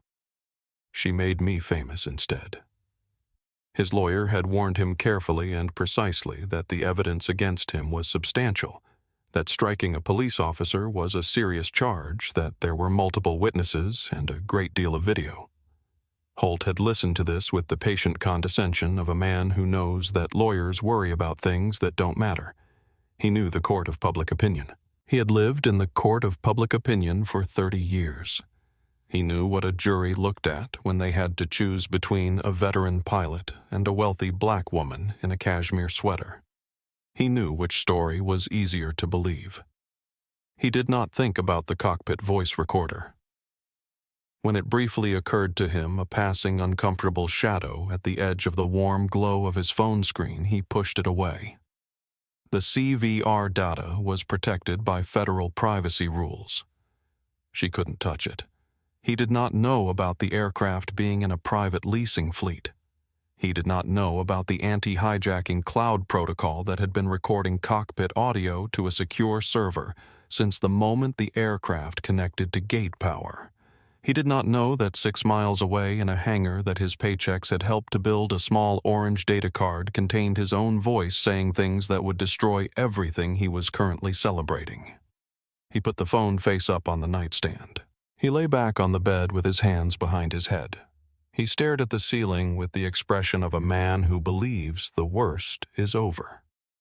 Outside the Comfort Inn in the parking lot, a freelance aviation journalist was sitting in a rented car with the engine running and a laptop open on the passenger seat. Marcus Webb had interviewed his editor at The Atlantic by phone 40 minutes ago. He had shared his notes, his timestamps, his direct quotes. He had described in precise and careful detail exactly what he had seen from seat 3, what had been said in what order, with what tone, at what time. His editor had said, "How fast can you file?" Marcus looked at the motel room window where a light had just gone off. Holt going to sleep. Sleeping on what he thought was a victory. Marcus started typing. He typed quickly, and without drama the way you type when you were there, and the truth is already fully formed. He filed at 12:47 a.m. The conference room occupied the full east wall of the hangar's upper level, and through its floor-to-ceiling glass you could see the runway. The Gulf Stream still sleeping under the floodlights, and beyond it the distant tower lights of O'Hare, blinking in the rain. It was 2 a.m. On one side of the long granite table sat 3 representatives from the Allied Pilots Association. Captain Gerald Fowler led them, 62, broad-shouldered, built like a man who had spent decades in institutional authority and had absorbed its posture permanently. Beside him sat Patricia Cole, the union's legal advisor, 45, sharp-eyed with a legal pad and the contained energy of someone who has already decided how this meeting is going to go. On her other side sat Trevor Mills, the youngest Rep. 38, who kept glancing at his phone with the slight guilty urgency of someone monitoring a situation that is changing faster than the meeting can address it. They had been woken. They were not happy. They had driven through the rain with the collective energy of people defending something they believed in, and that belief was currently armored with the specific outrage of people who have not yet seen everything. Across the table alone, no lawyers, no aides, no support staff, Vivian Caldwell, 1 glass of water, 1 laptop, the orange envelope on the table to her right. Dr. Caldwell. Fowler opened with the blunt weight of a man who negotiates for a living and wants the other side to know it from the first syllable. I'll be direct. This is highly irregular. We are here as a courtesy. Captain Holt is a 30-year veteran with a clean record and documented commendations. What happened on that aircraft tonight has the potential to damage not just one pilot's career, but the relationship between airline management and crew at every level. We are asking you formally as a courtesy to drop the criminal charges, accept a private settlement, and let this be handled through internal channels. He sat back. He had delivered this speech before in different rooms with different names. It had worked most of those times. Vivian let him finish. Then she was quiet for exactly long enough to make clear that the pause was intentional. Captain Fowler, she said, I appreciate you coming at this hour. I know you believe you're defending a principled man, and I respect the institution you represent. So let me tell you why I asked you here, and it has nothing to do with pressure. She looked at him steadily. I brought you here because at 8 o'clock this morning you are going to make a decision in public about whether the Allied Pilots Association stands behind Captain Raymond Holt, and I want you to make that decision with full information, because right now you have his version of events, and his version has some significant gaps. Fowler's jaw tightened. Rick has an excellent record. He has a managed record, Vivian said, simply, without heat. 14 documented passenger complaints over 7 years, 3 HR citations, and probationary status issued in March of 2023, following an anger management incident in which he berated a gate crew until one of them required a medical response. All of which I can document. She paused. But that's for the discovery phase. What I want you to hear tonight is something more immediate. She turned the laptop screen so all 3 of them could see it. The audio waveform sat in the player window. A long file time-stamped the visual signature of every word that had been spoken in the cockpit and cabin of Flight 1147 in the 11 minutes preceding and following the incident. Patricia Cole's pen stopped moving on her legal pad.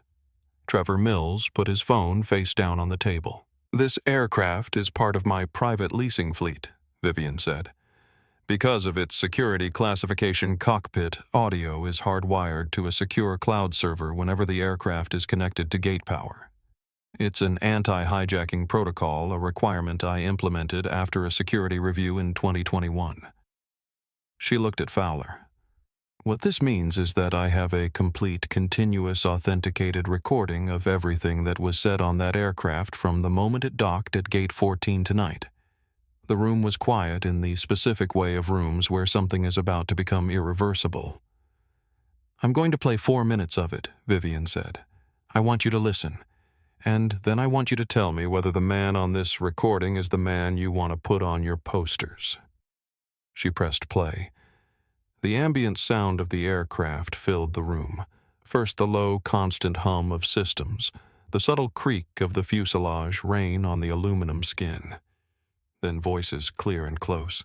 Holt's voice, irritable, dismissive, the specific impatience of a man who has decided the delay is a personal insult. 12 minutes becomes 20. "Brenda, tell them to move faster." Then the chime of a call button. Sophia's voice, young and professional. "Yes, ma'am. Can I get you something?" Then Vivian's voice, and Fowler heard it for the first time. The actual voice, not the version Holt had described. Measured, technical, completely reasonable. "I noticed the refueling truck just pulled away, but the fuel load sheet hasn't been brought up yet. And looking at the APU exhaust from gate 14, the wind shear seems to be building. Are we waiting on a new weight and balance calculation?" Fowler listened with the attention of a man who has been in this industry for 40 years and knows what he just heard. He knew what a legitimate safety inquiry sounded like. He was hearing one. Then, Holt's voice, the mockery landing in real time, inescapable. "And what exactly would you know about weight and balance calculations? Did you read a blog post about flying once Patricia Cole looked at her legal pad? She did not write anything." The recording continued. The escalation, the leaning in, the volume rising, and then the door slamming. And then Vivian let it run without pause, without warning the cockpit audio from the 30 seconds after the door closed. The ambient hum of systems. Holt's breathing audible and heavy. Then his voice to Nolan, low, ugly, stripped of the performance for passengers speaking the way people speak when they believe no one can hear them. "I'm not checking anything. I'm not letting some diversity hire in 2B tell me how to run my ship. Who does she think she is? Probably married to a rapper." A silence. "I'm going to have the cops drag her off. Watch. It'll be funny. Teach her a lesson about respect." Vivian pressed stop. The room was absolutely still. The rain on the hangar roof continued at the same pace it had maintained for hours, indifferent to what it was, above patient and constant. Outside, the runway lights blinked in their slow mechanical rhythm. Gerald Fowler's face had undergone a complete revision. The authority was still there, embedded too deeply to dissolve in one sitting, but underneath it, something else. The expression of a man who has been handed evidence that collapses the version of reality he drove through the rain to defend. He cleared his throat. When he spoke, the bluster had gone out of his voice entirely. "He said she was aggressive," Fowler said, almost quietly. "He said she tried to approach the cockpit." "He lied," Vivian said, simply, without inflection. He profiled a passenger before she said her first word. He dismissed a valid safety concern because of his ego and his assumptions about who she was. He used law enforcement as a tool to humiliate her. And when he was in the cockpit where he believed no one could hear him, he said what he actually thought. She leaned forward. Not aggressively, just closer so there was no possibility of misunderstanding what came next. "You have one choice, Captain Fowler. You can continue to back him. Let the hashtag run. Let the statement stand." And at 8 a.m., I release this recording to the New York Times, to CNN, and to the 4 aviation safety boards I currently sit on. I will let the world hear exactly what the Allied Pilots Association has chosen to defend tonight. Every syllable. The pause that followed was the weight of that. "Or," she said, "you issue a retraction before the market opens. You pull his legal funding. You strip his union protection for gross misconduct and violation of the ethics charter. You let the process run without interference." She sat back, and in the statement you issue, you include a line confirming that Caldwell Aviation maintains the highest safety standards and that tonight's events represent a fundamental breach of crew professionalism. That keeps my stock price where it belongs. Patricia Cole had not moved since the recording ended. Now she looked at Fowler, a small, slight, definitive shake of her head. The case was dead. The tape was indefensible. There was no version of diversity hire probably married to a rapper that wins in any court anywhere in the world, and they all knew it. Fowler looked at his hands for a moment. He was a man of the old guard, built by an era that did not require the kind of self-examination that the next 30 seconds would demand. But he was also a professional, and professionals, when confronted with indefensible evidence, ultimately know the only direction available. "If we pull support," he said, slowly, as if each word had to be extracted with effort. "He loses his pension. His license? He is finished in this industry." "He finished himself," Vivian said, "when he decided his pride was worth more than 200 lives. She held Fowler's gaze. "Do we have a deal?" Fowler looked at Patricia Cole. She was already closing her legal pad. He looked back at Vivian. He nodded. "Draft the statement tonight," Vivian said. "Have it ready to release at 6 a.m. And Captain Fowler." She closed her laptop. "Make sure your people understand why. Not because you were forced to, because it was right." The union representatives gathered their things in silence. They filed out through the glass door, into the corridor, down the stairs, and out into the rain, moving with the heavy, careful steps of people who have just been inside a room where the ground shifted. Vivian didn't feel triumph when the door closed. She felt, as she always felt in these moments, a deep and familiar tiredness. The tiredness of knowing that this conversation should never have been necessary, that the recording should never have existed, that a woman should be able to ask a legitimate question about the safety of the aircraft she was sitting in and receive a professional answer, that the question of who owned the plane was not the point, had never been the point, should never have needed to be the point. She looked out at the runway. The Gulf Stream was still there, waiting. She picked up her water glass. She finished it. She stood up and went to find David because there were still 6 hours of work between here and the market opening, and the work was not going to do itself. At 4:17 a.m., The Atlantic published the piece. The headline was 14 words, "I was in row 3A." Here is what actually happened on Flight 1147. There was no byline photo, no pull quote, no introductory editorial note, just Marcus Webb's name, the timestamp and the text. 3,500 words of journalism so clean and precise that it read like the transcript of something witnessed by a camera that had no stake in the outcome. He had written it in real time, essentially. The notes taken in the cabin transformed into narrative with the steady, undramatic authority of a man who understands that the facts presented accurately and in order are more devastating than any editorial commentary could be. He named everyone. He quoted directly.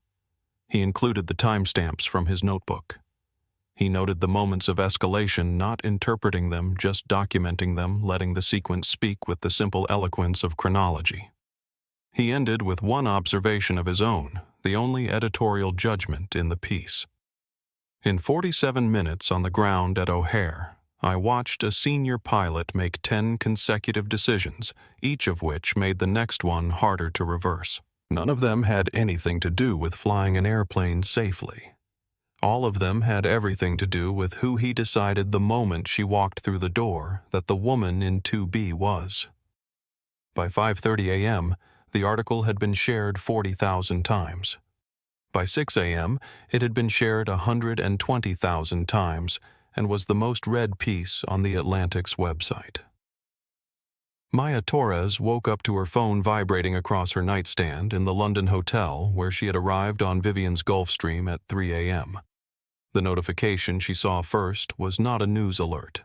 It was a subscriber count 648,000. She had been at 480,000 when she boarded Flight 1147 14 hours ago. She lay there for a moment looking at the number. Then she looked at the notifications that were still arriving in a steady, unbroken stream from people all over the world who had watched the live stream and found it by search, by share, by the particular momentum of something that won't stop spreading because it is true, and it matters. She sat up. She reached for her laptop. She had a video to finish editing. The hashtag Stand with Holt had gone quiet at 3:42 a.m., in its place, trending worldwide Flight 1147. In second place, trending for the first time she never raised her voice. The light that came through the Comfort Inn curtains was gray and specific, the kind of morning light that has no warmth in it, just illumination. Raymond Holt reached for his phone before he was fully awake. The muscle memory of a man who had spent 3 good hours sleeping on the faith that the world was still going his way. He unlocked the screen. The first notification was not from a fan. It was from the Allied Pilots Association's communications office. The subject line was 3 words, and Holt read them 3 times with increasing incomprehension before the meaning fully arrived. Revocation of support. He opened it. He read it in full. The language was precise and formal, and left absolutely no ambiguity. The Allied Pilots Association had reviewed the available evidence and determined that Captain Raymond Holt's conduct on Flight 1147 constituted a gross violation of crew ethics, passenger safety standards, and the Union's Code of Professional Conduct. Effective immediately, the Union was withdrawing all legal support funding and representation in the matter. He put the phone down. He picked it up again. He went to Twitter. Stand with Holt was gone. In its place, trending at number 1 worldwide, the cockpit tapes. He clicked it without breathing. His own voice came out of the phone speaker, small and tinny in the quiet of the motel room, but completely, inescapably clear. I'm not checking anything. I'm not letting some diversity higher in 2B tell me how to run my ship. Who does she think she is? Probably married to a rapper. He pressed stop. He pressed stop 3 more times before remembering that the tape was everywhere now, in posts, in reposts, in the mainstream news feeds that had picked up the clip. The airline's main news feed had a statement. The FAA's press account had retweeted a news article. His phone rang. The caller ID said, Chief Pilot American, Central Airlines. He answered. His voice came out wrong, too quiet, too thin. Chief, I can explain. It was taken out of, You're terminated, Captain Holt. The voice on the other end was not angry. That was the worst part. It was the voice of a man performing an administrative function, removing a malfunctioning component from a system. Effective immediately. Gross misconduct, federal discrimination violation, and the Union has waived arbitration under the morality clause. The FAA is suspending your medical clearance pending psychiatric review. The review board has been formally notified. The room contracted around him slightly. My pension, Holt said. His voice was barely there.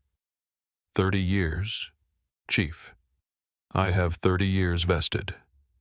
You had 30 years, the chief pilot said. The morality clause voids the pension upon termination for cause. You walked away from it on that aircraft last night. Another pause shorter, as if the chief wanted to be done with the conversation. I'm sorry, Rick. I genuinely am, but there's nothing to appeal. The call ended. Holt sat on the edge of the bed and did not move for a long time. The phone was in his lap. He could feel it vibrating, notifications arriving without pause, the world continuing to say things about him without his permission. He did not look at the screen. He stood up. He walked to the window. He pulled the curtain aside. Across the highway, O'Hare glittered in the gray morning light, enormous and indifferent. He could see the terminal. He could see, if he was honest with himself, exactly which gate they were parked at last night, gate 14. A shape among shapes completely unremarkable from this distance. And then from the private hangar at the south end of the field, a silver aircraft taxied into position at the end of the runway. Slender, quiet, immaculate, the Gulfstream G65. O catching the low morning light in a way that made it look like it was already half in the sky. He watched it accelerate. He watched it lift effortlessly with the particular grace of a machine built for nothing else, rotating into the gray Chicago morning and climbing without hesitation. Banking south, then east, shrinking steadily until it was a point, and then nothing. The sky was empty. Captain Raymond Holt had spent 30 years believing the sky belonged to him. He had defended that belief with his voice and his uniform and his absolute certainty that people like him were the ones who kept things working, who kept things in order, who knew without needing to be told who belonged up there and who didn't. He sat on the edge of the bed. The room was very quiet. The sky was empty, and he was not in it. And that for now was the entire truth of his world. Thomas Garrett boarded his rebooked flight at 8:15 the next morning, moving through the gate with the practiced ease of a man who has done this 1,000 times. He took his seat, 2A first class, his preference, and settled the way he always settled. Wall Street Journal opened water, requested the slight forward lean of a man who is already thinking about the meeting at the other end. He opened the paper. He turned to the front page. The story was above the fold. The photograph showed Vivian Caldwell at the gate of the private hangar, walking with purpose in the gray early morning, a man beside her, both of them looking forward. She looked exactly as she had looked on the aircraft, composed, unhurried, completely herself. The headline, Aviation Executive Exposes Pattern of Crew Discrimination. Cockpit Tapes Released. Pilot Fired. Thomas Garrett read the first 3 paragraphs. Then he stopped. He folded the newspaper carefully along its original creases, the way he always did, and he placed it face down on the tray table. He looked out the window at the tarmac, at the fuel truck making its rounds, at the ground crew in their yellow vests, doing their jobs in the early morning gray. He thought about the nod, the small, barely perceptible nod he had given when Holt leaned down over 2B and said, "If you're so worried about safety, maybe you should get off the plane." The nod that had said as clearly as words, "Yes, someone is restoring order here." The nod of a man who had categorized the situation in the first 2 minutes and found the categorization comfortable because it confirmed what he had already decided about who belongs where. He did not open the newspaper again. He did not order champagne. He sat with the particular uncomfortable weight of a man who has been handed a mirror at a time when he was not ready for it. He did not have words for what he was feeling. He had spent a long time in rooms where the language for this kind of reckoning was neither taught nor practiced. But he felt it. He felt the discomfort of it sitting in the seat with him for the entire flight like a quiet, uninvited companion. He earned that. Maya Torres spent the morning in a coffee shop 2 blocks from her London hotel editing. She had the full footage, 93 minutes of it, from the moment she went live to the moment Vivian addressed the cabin at the end. She worked through it methodically, cutting nothing important, adding no narration. She let the footage be what it was, a document of something that happened held steady by the hands of someone who understood that the most powerful thing she could do was not editorialize but simply keep the camera still.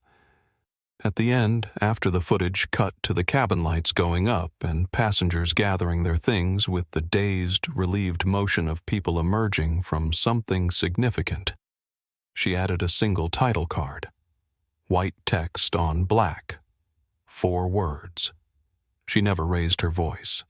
She posted the video at 11 a.m. London time. She went back to her hotel, sat on the bed, and watched the view count for 20 minutes before she made herself stop. 4 million views. In a day. The comment section was a world unto itself, stories from people who recognized what they had watched, who had sat in their own 2Bs on their own flights, and asked their own reasonable questions, and received their own versions of the same response. People writing from countries she had never visited, describing experiences she had never had, finding in the footage something that answered a question they had been carrying. She did not read all of them. There were too many. But she read enough. Marcus Webb was on the phone with his Atlantic editor when his laptop chimed with a new message. He held up one finger to the phone, looked at the screen, and went very still. The message was from an assistant email address at Caldwell Aviation Trust. Dr. Caldwell would like to thank you for your accuracy and your care with the facts. She asks whether you might be available for a longer conversation at your convenience. He looked at the phone in his hand. "I'm going to have to call you back," he said to his editor. He put the phone down. He looked at the message. He had been a journalist for 14 years. He had written pieces that mattered. Pieces that changed small things and occasionally larger ones, pieces he was proud of. But he had also spent 14 years understanding that the story that finds you the one you happen to be sitting in the right seat for at the right time is the rarest kind. It arrives without announcement. It requires only that you paid attention and wrote it down honestly. He had paid attention. He had written it down. He typed back, "I'm available whenever is convenient for Dr. Caldwell. And please tell her thank you for letting me be in the room." Sophia Reyes called the number on the gold-embossed business card exactly 72 hours after touching down in London. She had carried the card in her jacket pocket for 3 days, not because she needed to. She had the number memorized, had memorized it in the first hour, but because the physical presence of it mattered to her, the weight of it in her pocket. The small, solid reminder that the conversation on the aircraft had been real, that the woman in 2B had said those things and meant them, that Sophia had not invented the grace of being seen clearly by someone who had no obligation to see her at all. She sat on the edge of her bed in her flat and turned the card over and over in her hands. She was certain the call would reveal some misunderstanding, that the executive assistant would apologize and explain that Dr. Caldwell was unavailable, that the leave arrangement had been a gesture rather than a plan, that these things were said in the heat of a remarkable moment and couldn't reasonably be expected to materialize. She dialed. It rang twice.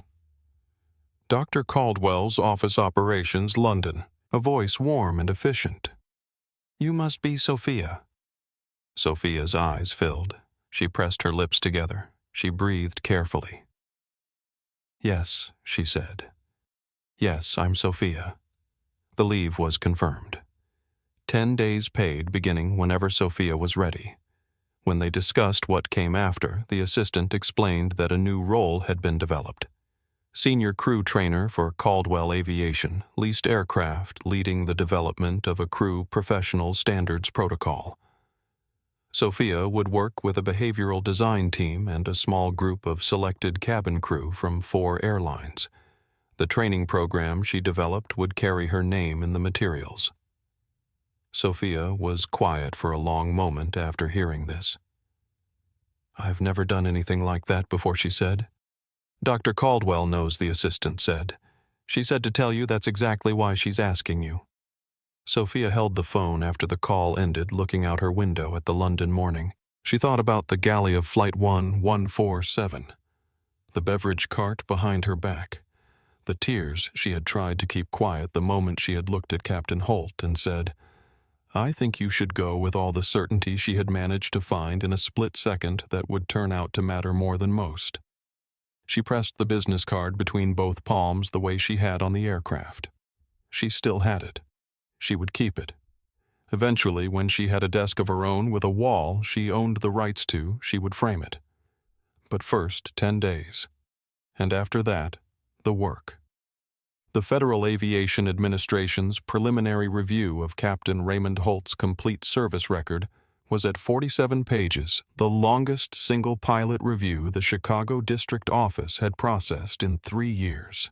The review was made public 6 weeks after the incident, per the standard disclosure schedule.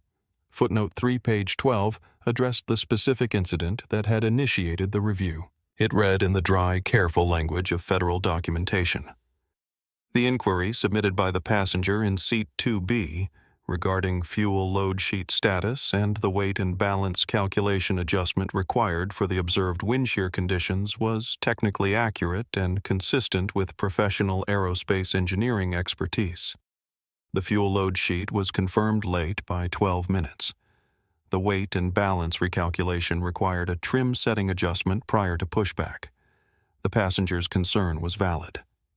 She had been right, from the first word to the last. The preliminary review also uncovered 2 additional pilots on Holt's crew roster, whose conduct records showed similar complaint patterns, both placed on conditional status pending independent evaluation. The senior operations manager, who had suppressed Holt's 2023 anger management incident from his formal record, was placed on administrative leave pending a separate review. The 14 passenger complaints that had accumulated over 7 years dismissed, minimized, filed, and forgotten by a process that was designed functionally, if not intentionally, to protect the institution from accountability were now part of the public record. They had always been there. Someone had just finally looked. 3 weeks after Flight 147, Vivian Caldwell held a press conference. Not in a boardroom, not in the corporate offices of Caldwell Aviation Trust in downtown Chicago, with their panoramic views and their polished surfaces designed to convey consequence. She held it in the main terminal of O'Hare International Airport, at Gate 14, where it had started.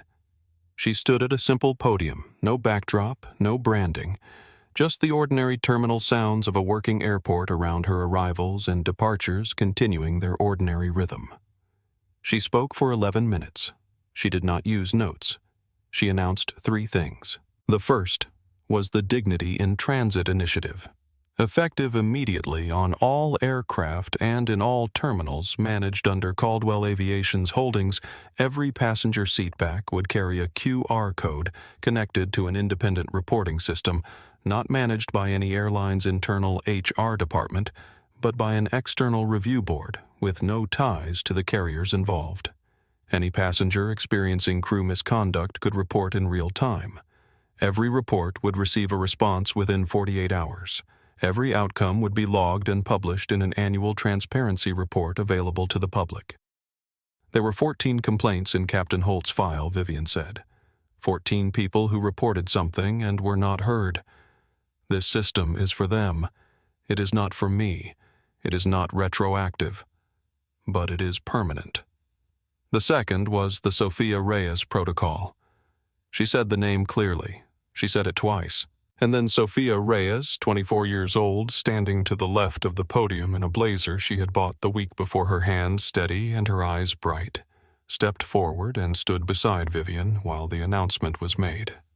The protocol was a mandatory anti-bias and de-escalation training program for all crew on Caldwell Aviation assets, designed in partnership with a team of behavioral psychologists. Mandatory every 18 months for every crew member at every level, including specifically and without exception, senior captains. Sophia had led the design process. Her name would appear on every training document it produced. Vivian turned to look at her when she said this. Not at the cameras. At Sophia. The third announcement was the Open Cockpit Fund, a scholarship endowment for Black women and women of color pursuing careers in aerospace engineering and aviation licensing, fully funded by Caldwell Aviation. The first cohort, 12 women. The 10-year goal, 200. I built something, Vivian said, but I built it carrying weight that no one should have to carry. The next generation doesn't have to carry it the same way. That's what this fund is for, not to make the climb easier, but to make it fairer. There is a difference. When the press conference ended, Sophia stepped to the microphone. The terminal sounds continued around them. A gate announcement, a child calling for someone, the ordinary, beautiful noise of people in motion. Sophia looked at the small cluster of reporters and cameras in front of her. She had never spoken into a microphone before in any context that wasn't a safety announcement at 30,000 feet. Her hands gripped the sides of the podium. She let them. 3 months ago, she said, I was scared to go to work. I rehearsed every morning what I would say if the captain yelled at me again. I rehearsed how to make myself smaller, how to make the shift survivable. She paused. Doctor, Caldwell didn't just change what happened to her on that flight. She changed what happens next. She changed what I get to do now, and the training program we built isn't about rules. The rules already existed, and he broke them anyway. It's about courage. It's about recognizing the moment and choosing the harder thing. She looked at the cameras for a moment. Then she looked at Vivian. I think you should go. Captain Holt, she said, quietly, almost to herself. And then she smiled a real, unguarded, full smile, the smile of a woman who has just understood something important about where she is standing. Now I know how to say it, she said, and I'm going to teach a lot of other people how to say it too. Raymond Holt did not get a book deal. The GoFundMe raised $61,000 before it was flagged and reviewed and quietly returned to donors. The legal fees consumed more than that. His lawyer had told him plainly that the criminal charge for striking Sergeant Rivera would result in a fine and probation, which was accurate, but that the collateral consequences, the license revocation, the pension loss, the termination for cause were not matters of criminal law and were not reversible. The FAA's psychiatric review returned a finding that used language Holt read 3 times without being able to locate himself inside it. Significant unresolved hostility responses and authority, rigidity inconsistent with safe solo aircraft command. The finding would appear in any future aviation employment search under his name. It was not possible to appeal it out of existence. He moved to Phoenix. He took a job managing logistics for a regional trucking company, not because he wanted it, but because it was available and his skill set, stripped of the cockpit, was essentially the management of complex moving schedules. He drove to work. He drove home. He did not talk about the incident with his colleagues who had found out about it anyway because these things travel. Nobody brought it up in the break room. They were not unkind. They were just people doing their jobs as he was now doing his in a world that had moved on without him. On the morning of the 6-month anniversary of Flight 1147, a reporter from the Chicago Tribune called his cell phone and asked if he had a comment on the newly launched Sophia Reyes protocol, the training program that had just been adopted by 3 additional airlines, expanding its reach to approximately 40,000 cabin crew members. He did not answer. He stared at the number until it stopped ringing. He did not call back. He drove to work on the highway. Near the exit, there was a billboard. He had passed it every morning for 2 months and had developed the efficient urban tunnel vision that makes billboards invisible through repetition. But that morning, for some reason, a shift in light, a pause in traffic, he looked at it. Caldwell Aviation. A woman in a charcoal sweater, a small, steady smile. The tagline in clean letters below her image, "Every passenger belongs here." He looked at it for as long as the traffic allowed. Then the light changed and he drove. He did not look back at the billboard, but the image stayed with him the way certain things stay, not because you want them to, but because they are simply true, and truth, once seen, has no delete button. Marcus Webb's profile piece ran in The Atlantic 8 weeks after the incident. 4,000 words, the longer conversation that Vivian had agreed to when her assistant passed along his message. They had met in the hangar lounge, the same beige leather and polished concrete, the same view of the runway. It was an afternoon this time. The weather was clear. Marcus asked her many questions. She answered most of them directly, a few of them obliquely, and one of them, the one that came at the end of an hour, delivered almost casually, the way journalists ask the question they have been building toward the entire time. She answered after a long silence. The question was, "What did you feel in the moment the handcuffs went on?" She looked out at the runway.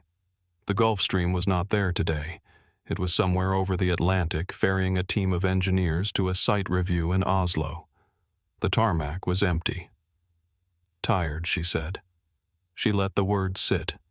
Not angry, not triumphant, just tired, because it shouldn't have taken all of that. It shouldn't have required me to own the plane.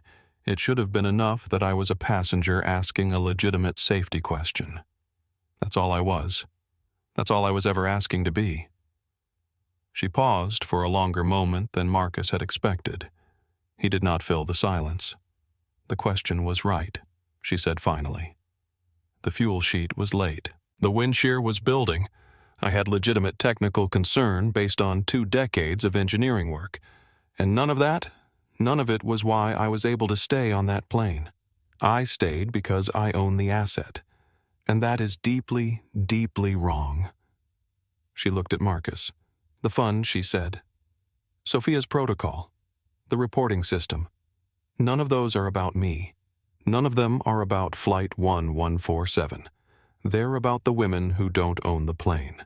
The women who have the same question, the same expertise, the same right to be heard, and have nothing to hold up when someone like Raymond Holt decides they don't belong. I want the next woman to need only a boarding pass. Just a boarding pass. The dignity should come with the ticket. Marcus wrote it down. All of it. He wrote it the way he had written everything that night in row 3. Not editorially, not interpretively, just exactly as it was said in the order it was said, trusting the words to do what words do when they are simply true. When the piece ran, that final quote became the line people shared most. I want the next woman to need only a boarding pass. 6 weeks after Flight 1147, Dr. Vivian Caldwell boarded a flight from O'Hare to London. Different airline, different terminal, same airport. She walked through the jet bridge alone, no assistant, no briefing materials, just the worn leather tote that had been with her since before the company existed. She moved at her own pace, unhurried. She always moved at her own pace. Her seat was 2B. It was always 2B when she flew alone. She had never explained this to anyone, had never been asked to explain it, but it was not a coincidence. Seat 2B on an international first-class configuration was mathematically the seat with the clearest sight line to the cockpit door, the galley, the forward emergency exit, and the maintenance log panel. It was the best information seat on the aircraft. It was also on a morning 6 weeks ago the seat where someone had tried to make her feel that she didn't belong. She requested 2B on every solo flight because she had decided cleanly and without drama that she would not be afraid of a seat number. She settled in. She placed her tote under the seat in front of her. She looked out the window at the tarmac, where a fuel truck was moving in the early morning gray, a ground crew member in a yellow vest guiding it into position with the practiced efficiency of someone who has done this 1,000 times and will do it 1,000 more. She watched it. She always watched it. "Welcome aboard, Dr. Caldwell." She turned. The flight attendant was young, 25 at most first year by the brightness of her movements, a black woman with a natural halo of hair and a name tag that read Kezia. Her smile was wide and genuine and slightly nervous in the way of someone who was good at this job and still learning how much she was good at it. "Can I get you anything before we push back?" Vivian looked at her for a moment, not measuring, not assessing, just looking the way you look at someone when you want them to understand that you actually see them. "Water would be wonderful," Vivian said. "And Kezia—" The young woman blinked. She hadn't introduced herself yet. Her name tag was there, small and silver, easily missed at the speed most passengers moved through greetings. "You're going to be wonderful at this." Kezia's smile changed register. It went from professional warmth to something unguarded and real, the smile of someone who has just been seen unexpectedly and doesn't know what to do with it except feel it. "Thank you," she said, softly. She moved toward the galley. Vivian turned back to the window. The fuel truck was in position now. She watched the connection being made, the careful, practiced steps of the refueling process, each one deliberate and specific.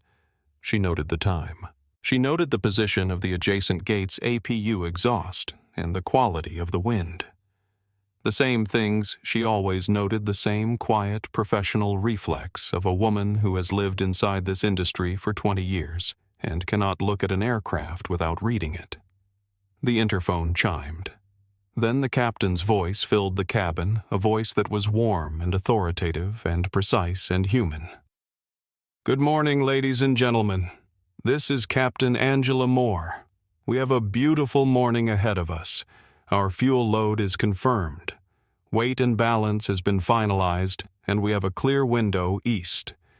We'll be at cruising altitude in approximately 18 minutes and arriving at Heathrow in 8 hours and 12 minutes. On behalf of myself and the entire crew, thank you for flying with us today." The flight attendant announcement followed. The seatbelt light illuminated. Vivian closed her eyes. Just for a moment. A single, complete moment. Fuel load confirmed. Weight and balance finalized. She had asked about that once. Just that. She had asked because she knew what to ask and it mattered. She had asked, and someone had pointed a finger at her and told her to be quiet and stay in her place. And she had stood there in the aisle of a plane she owned and waited for the world to catch up with the truth she had been carrying her whole life. She opened her eyes. The city outside the window was still dark at the edges, the horizon just beginning to distinguish itself from the sky. Somewhere below, Gate 14 sat in the ordinary dark of early morning doing nothing remarkable, just another gate in a terminal of 100 gates in an airport of 100 airports. Kezia appeared with the water. She placed it with the small, careful grace of someone learning to make people feel that the gesture matters.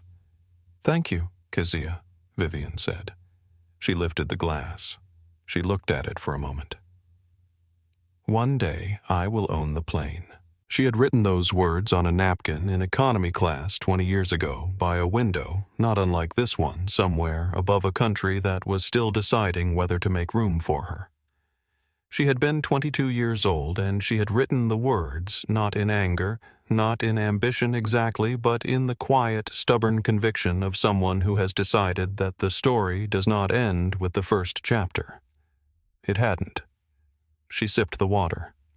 Outside, the engines began their low, growing hum, the sound of potential becoming certainty of a machine ready to do the thing it was built for. The plane began to move. Vivian watched the airport slide past the terminal lights, the taxiway markings, the ground crew standing clear, their yellow vests catching the first gray of the morning. She watched O'Hare shrink from something specific into something general as the runway opened up ahead. The rotation came that particular moment weightless and absolute when the ground releases you. She felt it as she always felt it. Not as a traveler and not as an owner and not as an engineer. Just as a person going somewhere in a seat she had chosen on a morning that was hers. Make sure the next one doesn't have to fight as hard, she thought. That's the work. That's all the work, really. The plane climbed. Chicago fell away beneath them, the city's grid shrinking in the early light, and Vivian Caldwell in seat 2B watched it go calm and unhurried the way she did everything until the clouds came up around them and there was nothing outside the window but the clear, open, belonging sky. 3 months after Flight 147, Sophia Reyes stood in front of 34 flight attendants in a conference room on the 3rd floor of the O'Hare Marriott. The room was a standard training room projector screen, folding chairs arranged in neat rows, a table at the front with a laptop and a clicker and a glass of water she had not touched. She was wearing the blazer she had bought the week of the press conference. She had rewritten the opening of this session 6 times in the last 10 days. She put her notes on the table. She looked at them for a moment. Then she picked them up and put them in her bag. 3 months ago, she said, I stood in a galley on a grounded aircraft and watched a senior captain humiliate a passenger for asking about fuel weight. The room was already quiet in the way rooms get quiet when someone says something true without any preamble or staging. I didn't stop him, she continued. I wanted to. I knew it was wrong. I had known it was wrong since my first week working with him. But I was scared. I was 23 years old, and I had rehearsed every morning, before every shift, how to make myself small enough that he wouldn't turn toward me. And in the moment that actually mattered, the moment I could have said something, could have put myself between him and that passenger I was still rehearsing, no one in the room moved. I didn't stop him, she said. But I didn't lie for him either. When he turned to me at the end and asked me to confirm his version, I told him to go. She paused. That was the whole of my courage that day. 12 words. I think you should go, Captain Holt. That was it. She advanced her first slide. It was a photograph still from Maya Torres's live stream, the moment of the power reveal, 19,000 people watching through the frame. Vivian in the aisle, Holt with the handcuffs clicking, and in the background, barely visible in the edge of the frame, the galley and a small figure in uniform pressed against the beverage cart watching. Sophia had not known this photograph existed until 3 weeks ago. She had looked at it for a long time when she first saw it. She was in it. She had been there the whole time. She had been in the room where it happened. Below the photograph, one line of white text on black. She never raised her voice. Not once. That's the standard, Sophia said. Not the rule. The rules existed and they were broken anyway. The standard. The internal thing that tells you what to do before the rule has time to fire. She clicked to the next slide. What we're building is not a compliance module. It's a muscle.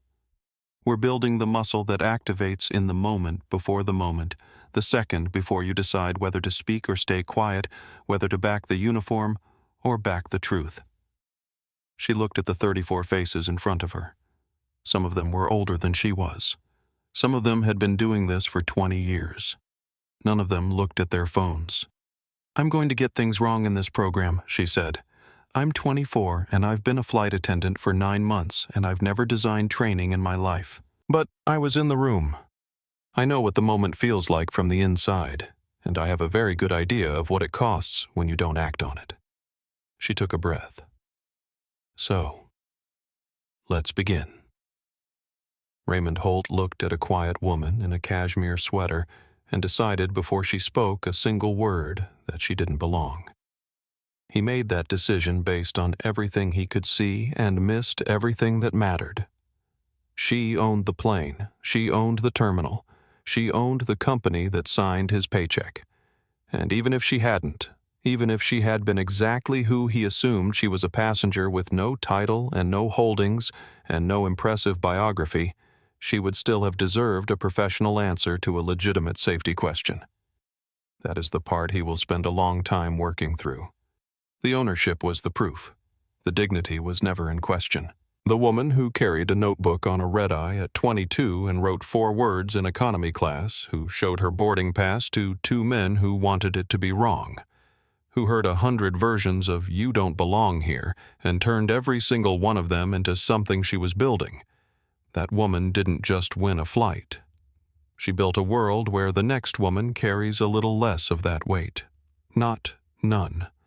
Not yet. But less. And she built it without raising her voice once. If this story landed somewhere real for you, drop your city in the comments right now. I want to know where in the world you're watching from. And if you haven't subscribed yet, hit that button before you go anywhere, because we have more stories like this one coming, and you do not want to miss them. Share this video with someone who needs to hear it today. Like it if it moved you. Every like, every share, every subscribe helps these stories reach the people they're meant for. Thank you for watching. Thank you for being here, and I'll see you in the next one.